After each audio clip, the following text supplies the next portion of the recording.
My girlfriend said, "You're replaceable," and posted a photo with her ex. I replied simply, "Thanks for the reminder." Then sent her boss evidence of her lies. Her life changed overnight. Original post: I, 28 male, was sitting on my couch Friday night when I saw it. My girlfriend Natalie, 26, posted an Instagram story, her wrapped around her ex-boyfriend Garrett at some rooftop bar. Caption: "Some things never change." We'd been together 2 years, living together for 6 months. 10 minutes later she texts me, "At Marissa's for girls' night, don't wait up." I screenshot everything, the timestamp, the location tag, the lies. Then came the follow-up text that made everything clear. "Natalie, B2W, we need to talk when I get home. This isn't working. You're sweet, but let's be honest, you're replaceable." Garrett reached out and I realized what I've been missing. I stared at that word, replaceable. My response: "Thanks for the reminder." Then I put my phone down and made myself a sandwich. Weird thing to do? Maybe. But I needed to think. And I think better when I'm not hungry. See, here's what Natalie didn't know. For the past 8 months, she's been telling her boss elaborate lies about why she needs to work from home 3 days a week. Dead grandmother who needs care. Both grandmothers died years ago. Weekly physical therapy for a car accident. Never happened. Volunteering at a youth center every Thursday. LL. How do I know what she tells her boss? Because she practices her lies on me. Gets her stories straight. Even made fake appointment cards on her computer. "You're too honest, babe," she'd say. "In corporate, you gotta play the game." The real reason she works from home? Side business doing lash extensions. Cash only. No taxes. Books 4 to 5 clients those days. Makes an extra $400 to $600 weekly. Her apartment mate turned business partner Marissa posts all their work on Instagram.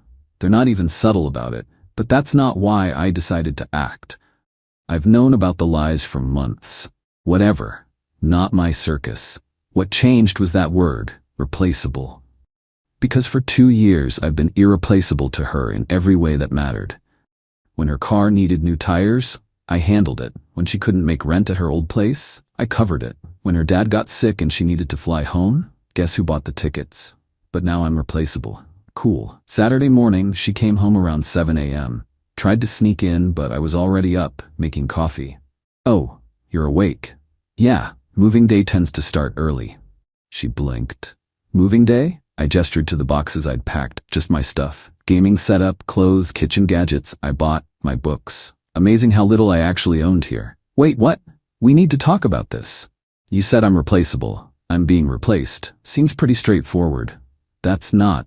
"I was drunk. I didn't mean it like that. You were sober enough to lie about being at Marissa's." Her face went pale. How did you? "Instagram. You tagged the location." "That's okay, fine. I was with Garrett." "So what?" "We're friends. Friends who never changed, apparently, according to your caption." She shifted tactics. "This is exactly why I've been unhappy. You're so boring. Garrett is spontaneous and fun and rich." "That's not. How dare you?" "Natalie, it's fine. You've made your choice. I'm making mine." I loaded my car while she followed me around, alternating between insults and pleading. My favorite was when she said I'd never find anyone better than her. Almost laughed at that one.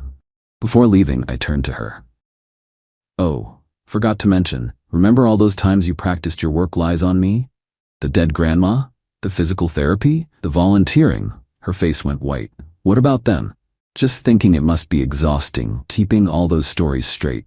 Anyway, bye." I left her standing in the doorway. Update 1, Monday. Didn't have to wait long for the fireworks. Sunday was quiet, too quiet. Natalie tried calling 6 times. Texts ranged from "please come back so we can talk" to "you're being a child" to "fine, be that way." Monday morning, 8:47 a.m., my phone explodes. "Natalie, what'd you do?" "Marcus, what the hell did you do?" "My boss wants to see me now." "This isn't funny, answer me." I didn't respond, but I can tell you what I did. Saturday night, I created a throwaway email. Sent her boss, Mr. Dalton, a message with the subject line, "Concern about potential fraud, Natalie Reeves."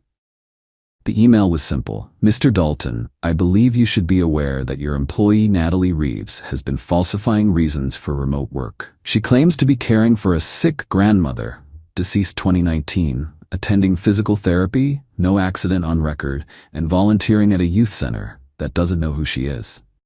She's actually running an unlicensed beauty business during work hours. Evidence attached. Thought you should know. A concerned citizen. Attached screenshots. Marissa's Instagram showing Natalie doing lashes with timestamps during work hours. Her own posts bragging about building my empire while corporate pays me. Client reviews mentioning appointments during her supposed PT times. A particularly damning video where she laughs about finessing the system. By 10 a.m. the calls shifted. Marcus, please call me back. I know it was you. Please, I'm begging you. They're asking for documentation. I could lose my job. Then came Marissa, texting from Natalie's phone. Hey, this is Marissa. What Nat did was messed up, but this is too far. She's having a panic attack. Call her back. My response, new phone who dis. Around 2 p.m. Garrett started texting. Bro, what kind of man does this? She's crying hysterically. Over some words? Grow up, you're pathetic. Interesting how quickly, spontaneous and fun Garrett got involved. Wonder if he knows he's about to be financially responsible for someone who might be unemployed soon.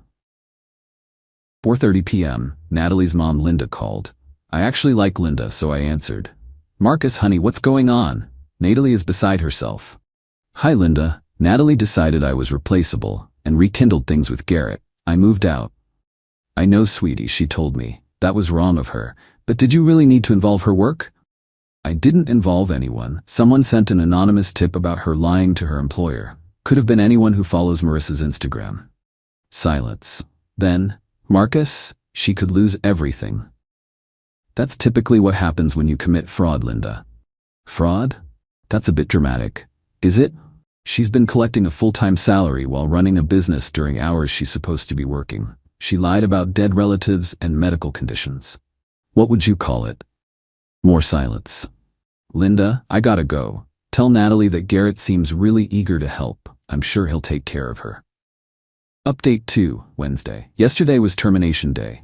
Natalie got fired Tuesday afternoon. Found out through Instagram of all places. She went live, mascara running, ranting about snakes and karma and how corporate America destroys women entrepreneurs. The best part? Comments were brutal. Girl, you lied about your grandma being alive. Entrepreneurship is when you pay taxes, bestie. Not karma, just consequences. She called me multiple times Tuesday night. 47. I blocked her after the 12th voicemail. But not before transcribing my favorite one. You ruined my life. Over what? Some drunk words? I was with Garrett one time and you destroy my career? I have bills, I have rent. What am I supposed to do now? You're evil. Evil. Call me back. Wednesday morning brought new players to the game. Her roommate Chloe texted, Hey Marcus, this is awkward but Natalie can't make rent now and I'm not covering her. Can you talk to her? She's spiraling. Me, that sounds like a Garrett problem now. He blocked her. I actually laughed. Mr. Spontaneous and fun lasted less than 72 hours once reality hit. Then came the flying monkeys. Her friend group started their campaign. What happened to you? The Marcus I knew would never be this vindictive. Me, the Marcus you knew was being used. This Marcus has boundaries. Sophia, she made one mistake. You cost her her career. She made hundreds of mistakes, one for every time she lied to her employer. I just stopped enabling them. The guilt trips were creative. She's talking about moving back with her parents. Her anxiety is through the roof. She had to cancel her vacation plans. She might have to sell her car. That last one was interesting. The car I co-signed for because her credit was trash? Yeah, my name's on that loan too. Called the bank, explained the situation, started the paperwork to get my name off or have it repossessed. Either she refinances solo, good luck with no job, or it goes back. Wednesday evening, Linda called again. Marcus, she's moving back home. Are you happy now? I'm not anything, Linda. I'm just living my life. She admits she messed up. The thing with Garrett was a mistake. She wants to fix things. What's to fix? I'm replaceable, remember? She replaced me. Now she's facing the life she chose. You're really going to let 2 years go over one mistake? Linda, lying to me about where she was while with her ex isn't the mistake. The mistake was her thinking she could treat me like a safety net while shopping for upgrades. The lies to her employer? That's just who she is. I'm done enabling it. But you loved her. I did. But she loved what I did for her. There's a difference. Update 3 Friday. The last 48 hours have been educational. Thursday morning, Natalie showed up at my buddy Trevor's place where I'm crashing. No idea how she found me. Probably Chloe. She follows Trevor's girlfriend on Instagram. She looked rough. Hair in a messy bun, no makeup, wearing sweats. This is someone who wouldn't check the mail without full glam. We need to talk. No, we don't. 5 minutes, please. I drove an hour to get here. Trevor looked at me. I shrugged. 5 minutes, outside. We stood by her car, the one she might lose soon. I messed up, she started. Yep. I don't know what I was thinking. Garrett and I have history, and when he reached out, I got confused, but it meant nothing. Seemed pretty meaningful when you called me replaceable. I was drunk and stupid. You know I say things I don't mean. Actually, I think drunk you says exactly what you mean. Sober you just hides it better. She started crying. I lost everything, my job, my apartment, my car. Your side business? Marissa's distancing herself, says I'm bad for the brand now. Almost felt bad. Almost. What do you want, Natalie? I want to fix this. Us. I'll do whatever it takes. There is no us. You ended that Friday night. Over one mistake? Stop calling it one mistake. You lied to me repeatedly. You called me replaceable. You chose your ex. That's not a mistake. That's a pattern. What about everything we built? What did we build? I paid. You spent. I supported. You lied. I loved. You shopped for upgrades. What exactly was my return on investment? She went quiet. Then, so that's it? You're just going to let me crash and burn? I'm not letting you do anything. You're experiencing consequences. There's a difference. How can you be so cold? Practice. You gave me lots of practice these last 2 years. The mask slipped then. The tears stopped. Her face hardened. You know what? Screw you. You were never good enough anyway. Boring job, boring life, boring everything. I was settling. There she is. There's the real Natalie. Garrett was twice the man you are. So why'd he block you? That hit. She actually flinched. You're going to regret this, she said. When you're alone and realize no one will put up with your petty, vindictive, Natalie, you committed fraud, you cheated, you lied, you called me replaceable. I sent one email with the truth. If that destroyed your life, what does that say about the life you built? She left, peeled out dramatically. But the story doesn't end there. Last night, got a text from an unknown number. Is this Marcus? This is David Dalton, Natalie's former employer. I wanted to personally thank you for bringing the fraud to our attention. We've discovered she embezzled approximately $12,000 by filing false expense reports. We're pressing charges. Your email started an investigation that saved our company significant money. If you're willing, we'd like to offer you a consultation fee for your assistance. I almost dropped my phone. Turns out Natalie's lies went deeper than anyone knew. Those client lunches she expensed? Fake. The home office setup she got reimbursed for? Used it for her lash business. The professional development courses she claimed? Never took them. I declined the consultation fee but agreed to provide any information they needed. This morning, Natalie's Instagram is gone. Marissa's business page removed all traces of her. LinkedIn shows her as seeking new opportunities. Garrett's girlfriend, yeah, he had one the whole time, messaged me. Thanks for the heads up about that psycho. She's been blowing up my man's phone. He only met her for drinks to tell her to stop contacting him. She twisted everything. Sorry you had to deal with her crazy. Plot twist I didn't see coming. Final update, 1 week later. Last update, because honestly, there's nothing left to update. Natalie moved back with her parents. Linda sent me one last text. She's getting help. Therapy. Maybe this was the wake-up call she needed. Despite everything, thank you for finally holding her accountable. We should have done it years ago. I didn't respond, but I appreciated the message. The car got repossessed yesterday. Natalie couldn't refinance without a job, couldn't make payments without income. She posted about it on her new Instagram, starting fresh. Sometimes you have to lose everything to find yourself. The comments were turned off. Chloe reached out to tell me Natalie's been applying everywhere, but the fraud investigation is public record now. Turns out employers Google people. Who knew?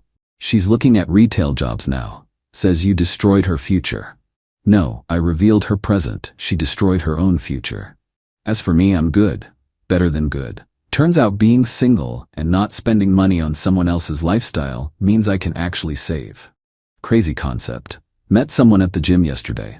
She insisted on buying her own protein shake after we worked out. When I offered to pay, she said, "Thanks, but I've got it. I like to pay my own way." We're getting coffee Tuesday. She's picking the place and explicitly said we're splitting the check.